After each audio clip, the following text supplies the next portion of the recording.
大家好，我係背心大師。今期就 UR 地底王。你問我好唔好用，見仁見智啦，都係比較講幸運、看臉成分比較重嘅角色嚟嘅。咁我哋好快去下競技場睇下有幾多人真係抽咗先。我啦，第2名冇嘅，第3名冇嘅，第4名冇嘅，第5名冇嘅，6冇，7有，8有，9冇，10冇，11有嘅，12冇，13冇啦。咁即係其實咧，大部分都係冇抽嘅。聰明啊，明智，休息嘅1個月，再嚟到呢個災害環境啦。哇！啲獎勵真係非常之豐富啊！小貨、無貨、中貨、大貨啦，全部都記住攞足啲獎勵啊！呢個英雄信箱咧，獎勵都好豐富嘅，見到又有啲結晶啦，有黑券啊，哇！呢個銳利印記啊，同埋呢個專屬寶石任選咧，非常之好，一定要攞。哇！但係咧，我哋唔知道點解離晒大譜嘅，你睇下，閒閒地咧都2000分以上先至可以攞到嘅，一次得150分。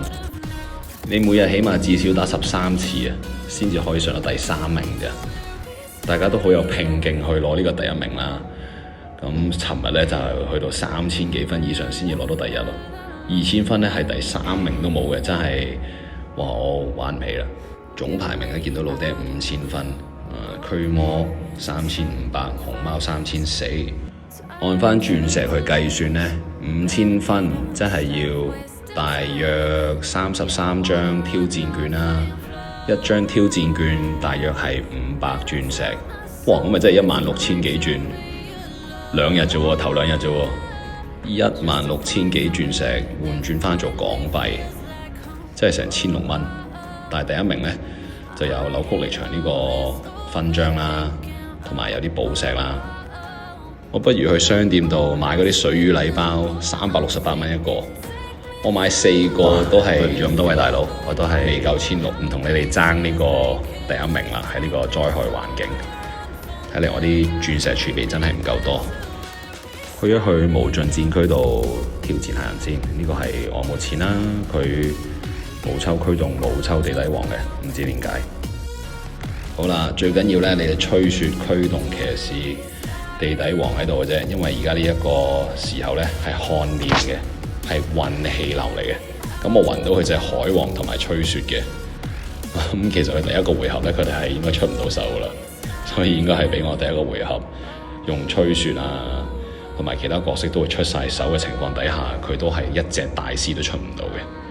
所以其實呢一隻角色真係好煩，好乞人憎。咁抽唔抽真係見仁見智啦。雖然我而家戰力係低佢9000萬，咁但係我冇用海王啫。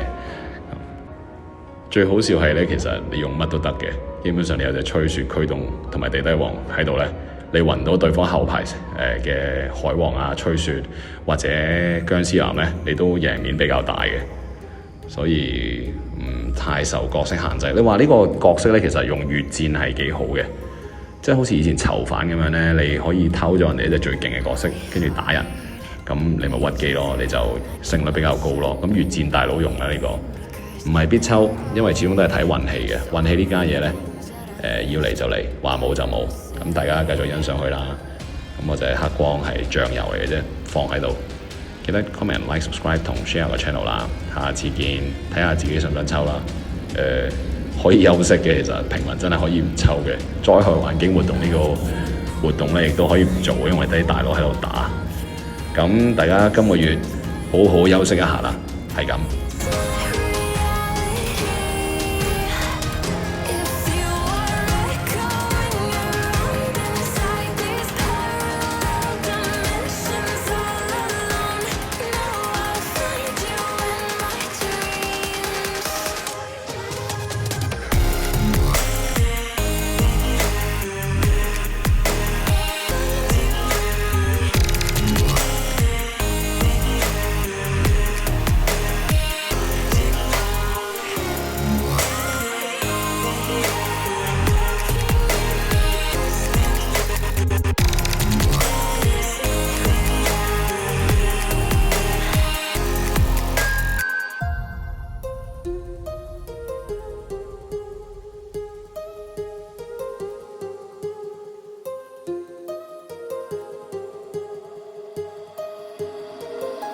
heart rages around like an ocean